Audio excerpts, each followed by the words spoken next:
कहते हैं समय से पूर्व और भाग्य से अधिक किसी को कुछ नहीं मिलता।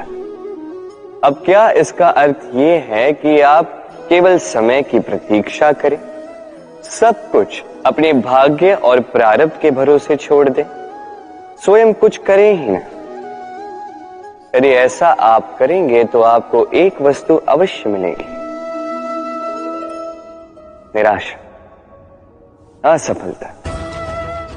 अब आप कहेंगे कि यदि सब कुछ समय और भाग्य पर ही निर्भर करता है तो हम कर ही क्या सकते हैं? कर सकते हैं प्रयास, परिश्रम। ये प्रयास ही है जो आपके जीवन में उस समय को आपके निकट खींच कर लाते हैं, वो समय जिसकी आप प्रतीक्षा कर रहे हैं। और ये भाग्य, ये उसके समक्ष झुकता है जो सदैव परिश्रम करते हैं। राधे राधे। कभी आपने देखा होगा दीपक तले अंधकार होता है, जो दीपक संसार को प्रकाश देता है उसी के भीतर अंधकार। अब कई सारे लोग इस बात का अर्थ कुछ इस प्रकार लेते हैं कि व्यक्ति स्वयं की समस्याएं तो सुलझा नहीं पाता और संसार को जाके उपदेश देता है। किंतु इसे देखने का एक और दृष्टिकोण भी है, और वो ये कि स्वयं जलकर इस संसार को प्रकाश केवल वही दे सकता है जिसका आधार शीतलता हो। इस संसार का मार्गदर्शन केवल वही कर सकता है, इस संसार को दिशा केवल वही दिखा सकता है जिसके भीतर संतोष और धैर्य की शीत हो। अब देखिए, ये अत्यंत महत्वपूर्ण बात है। ये विवेक तभी काम करता है जब मन शांत होगा, जब मन शीतल होगा।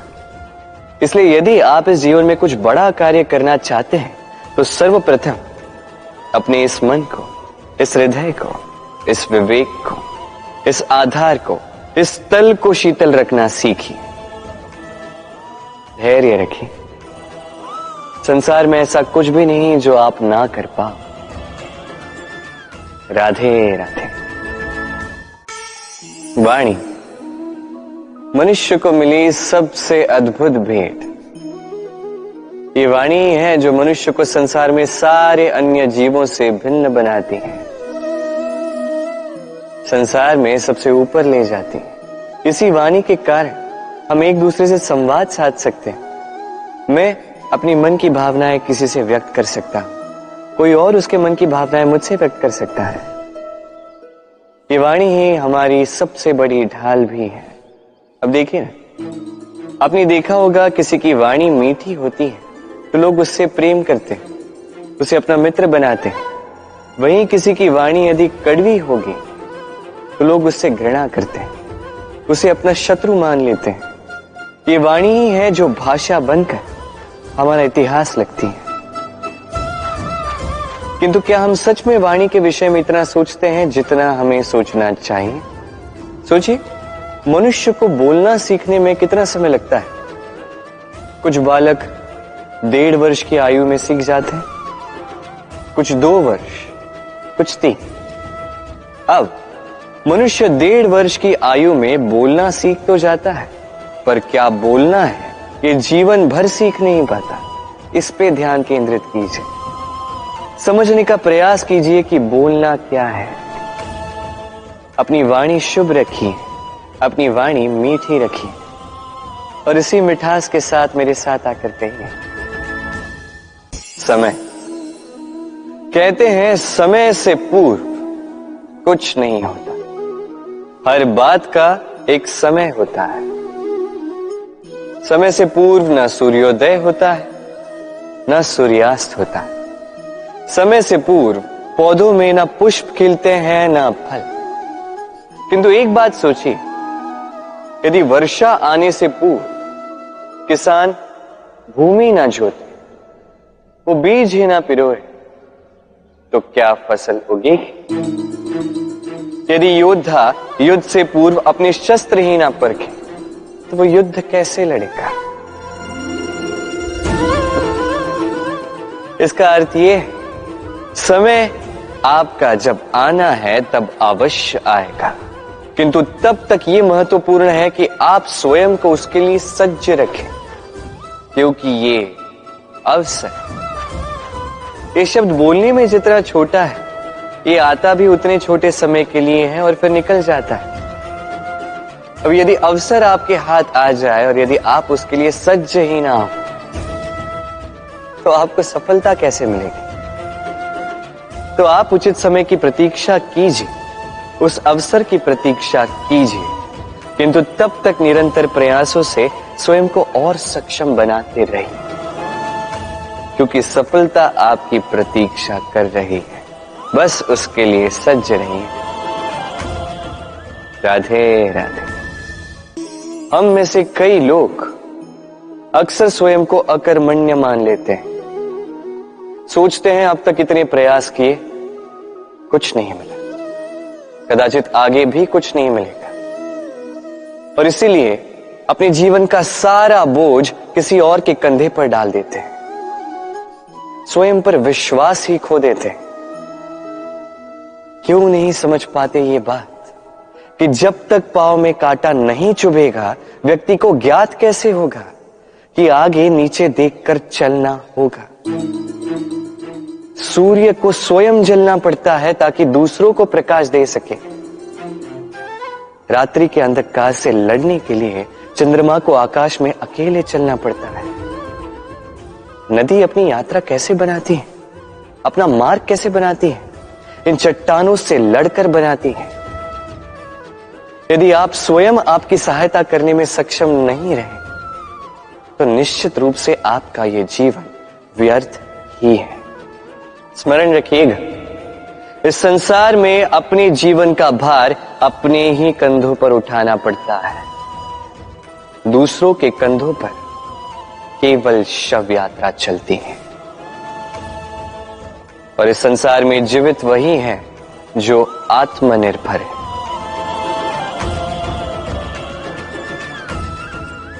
राधे राधे।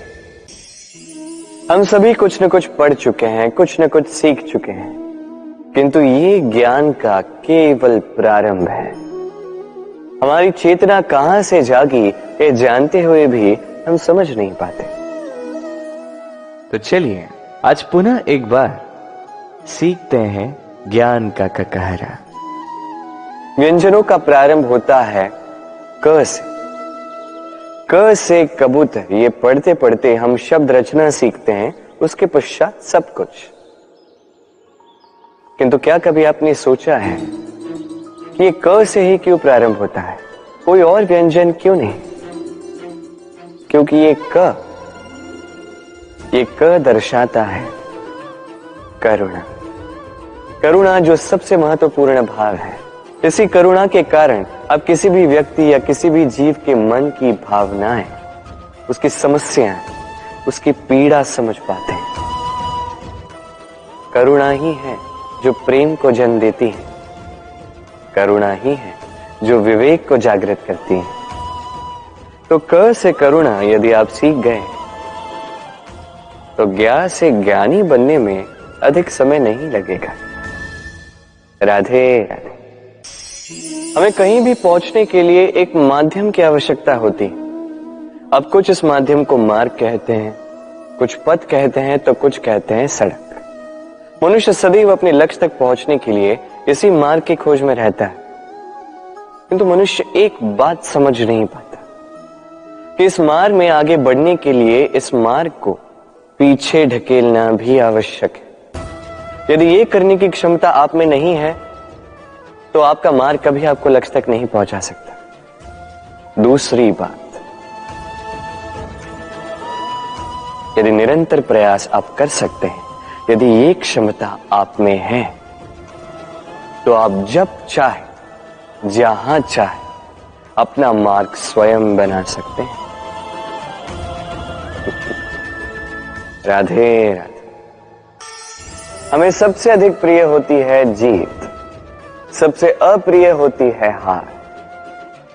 किंतु आपको एक बात बता दूं, हार नामक कोई परिणाम होता ही नहीं।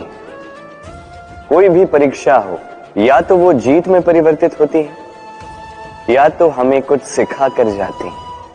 इसलिए कोई भी नया प्रयास करने से पूर्व संकोच मत कीजिएगा। या तो जीत आपको विजयी का हार पहनाएगी या तो ये हार आपको कोई अमूल्य सीख देकर जाएगी। राधे राधे। मंथन। हम सब यही जानते हैं कि अमृत को पाने के लिए समुद्र मंथन किया गया, किंतु इसके पीछे जो महान उद्देश्य उसे अधिकतर लोग समझ ही नहीं पाए। आज वो महान उद्देश्य मैं आपको अच्छे से समझा देता हूं। हमारे जीवन में उस अमृत को पाने के लिए मार्ग बताता है मंथन। फिर हम करते हैं संकल्प, फिर करते हैं सहकार, जिसे देवताओं ने और असुरों ने साथ मिलकर किया। फिर हम करते हैं प्रयास। वासुकी के मुख से विष की भाप निकलना ये प्रारंभिक बाधाओं का रूप ही था। फिर भी हमारा निश्चय दृढ़ था। भले ही समुद्र मंथन से हलाहल निकला, हम अडिग रहे, हमने उसका सामना किया। फिर उस मार्ग में जब हमें अनेक अनमोल रत्न मिले, नक्षत्र मिले, उससे आकर्षित ना होते हुए जाकर अमृत पाने के पश्चात ही हम शांत हुए। इसी प्रकार यदि आप भी जीवन में संकल्प, सहकार, प्रयास, दृढ़ निश्चय, अडिगता और आकर्षण से विरक्ति, यदि ये सारे गुण आप अपने भीतर समाहित कर लोगे तो आपको भी आपके जीवन का ये अमृत अवश्य मिल जाएगा। मंथन।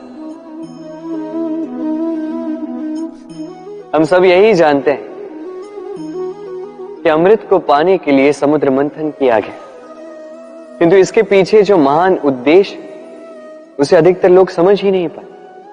आज वो महान उद्देश्य मैं आपको अच्छे से समझा देता हूं। हमारे जीवन में उस अमृत को पाने के लिए मार्ग बताता है मंथन।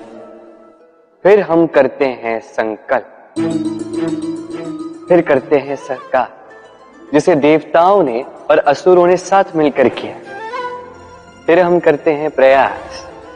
वासुकी के मुख से विष की भाप निकलना ये प्रारंभिक बाधाओं का रूप ही था। फिर भी हमारा निश्चय दृढ़ था। भले ही समुद्र मंथन से हलाहल निकला, हम अडिग रहे, हमने उसका सामना किया। फिर उस मार्ग में जब हमें अनेक अनमोल रत्न मिले, नक्षत्र मिले, उससे आकर्षित ना होते हुए जाकर अमृत पाने के पश्चात ही हम शांत हुए। इसी प्रकार यदि आप भी जीवन में संकल्प, सहकार, प्रयास, दृढ़ निश्चय, अडिगता और आकर्षण से विरक्ति, यदि ये सारे गुण आप अपने भीतर समाहित कर लोगे तो आपको भी आपके जीवन का ये अमृत अवश्य मिल जाएगा। राधे राधे। मां का एक और सबसे महान गुण स्वयं को ढालने की अद्भुत शक्ति। जिस प्रकार एक मां स्वयं को ढाल सकती है और कोई नहीं कर सकता। मां एक महानदी की भांति है जिसकी ऊर्जा असीमित है किंतु अहंकार बिल्कुल नहीं।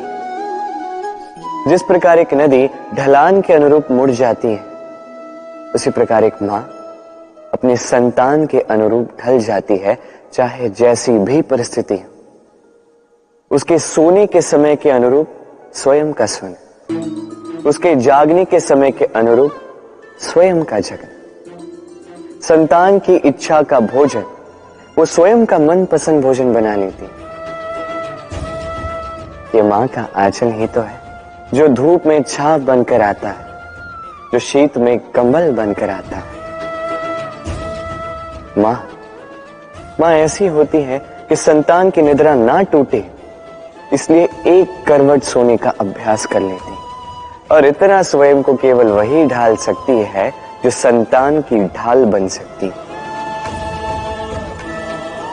इसी मां को हमारा शत शत नमन।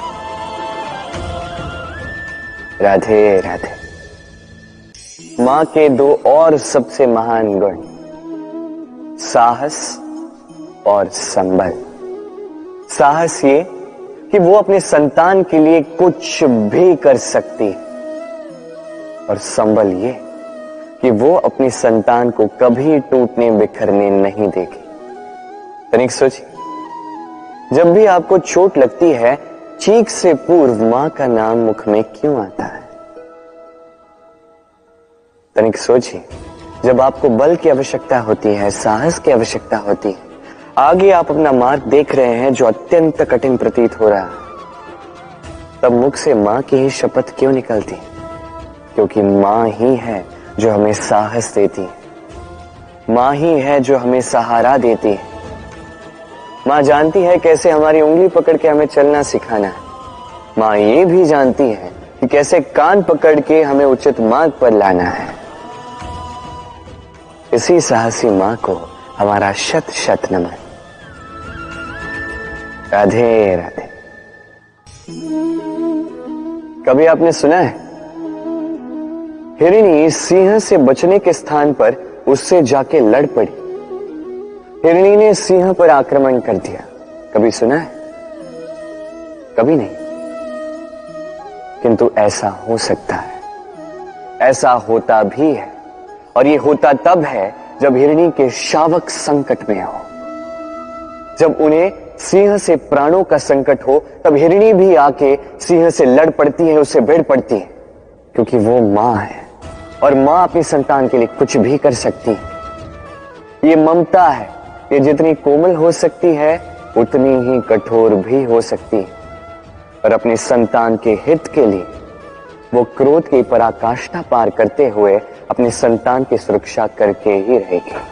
और इसीलिए तो मां संतान के जीवन की सबसे बड़ी ढाल कहलाती है। इसी मां को हमारा शत शत नमन। राधे राधे। करुणा, करुणा वो भाव है जिससे संसार के सारे भाव जन्म लेते हैं, और ये समस्त संसार ये मां से जन्म लेता है। मां वो व्यक्ति है जो करुणा का सागर है। संतान को देखकर ही समझ जाती है कि उसकी विडंबना क्या है, उसकी आवश्यकता क्या है। संतान के नेत्रों में यदि अश्रु दिखे, वो देखकर ही समझ जाती है कि उसके शरीर के कौन से भाग में उसे चोट लगी है।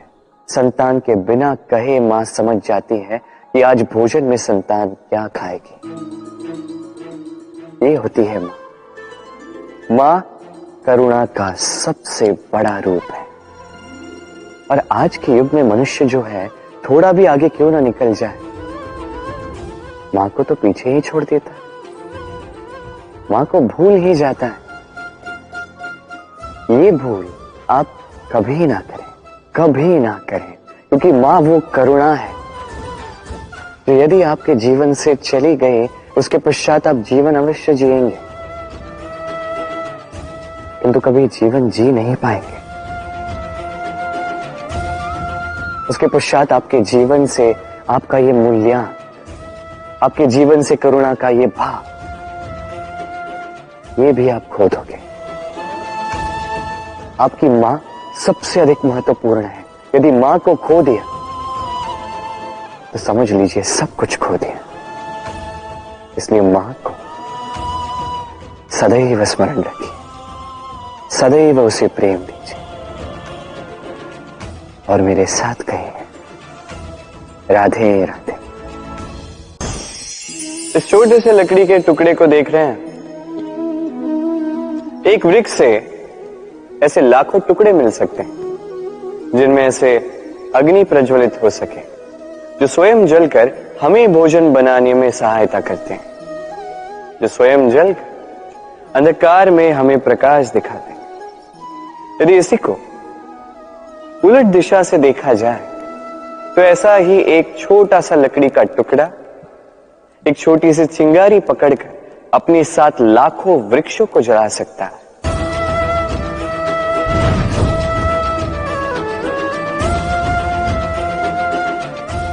अंतर किसका? अंतर है तो केवल सोच का, मनस्थिति का।